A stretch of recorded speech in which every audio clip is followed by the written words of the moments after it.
Going to take you now to Denver, Colorado. Let's speak with Devon Cone. She's a senior advocate at Refugees International. That's an organisation that advocates for displaced people. Devon Cone, thank you for being with us. The UK government says they want to strike a balance between providing a basic level of care, but they want it to be an unattractive one so that other people don't come to the UK. Is that all right, do you think?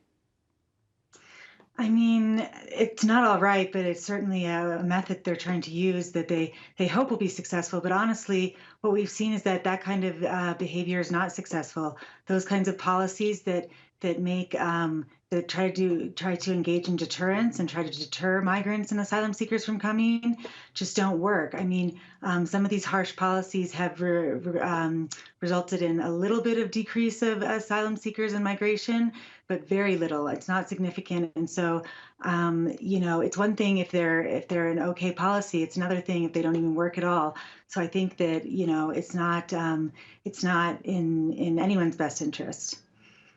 Well, the British government is saying that the taxpayers shouldn't have to fork out for hotel rooms, so they're looking to use ships like this or maybe former military bases that have fallen into disuse. Is that not a reasonable policy? That, it's a little bit reasonable, but of course, one of the issues we have with this situation, this barge, is that there isn't transparency about the money that they're saving. So on the one hand, I understand trying to save taxpayer money, but on the other hand, there's no transparency about if this is even saving money at all. And furthermore, there's the real issue is the backlog. I mean, the money should go into resources should go into addressing the backlog of asylum seekers rather than putting them on barges for an undetermined amount of time.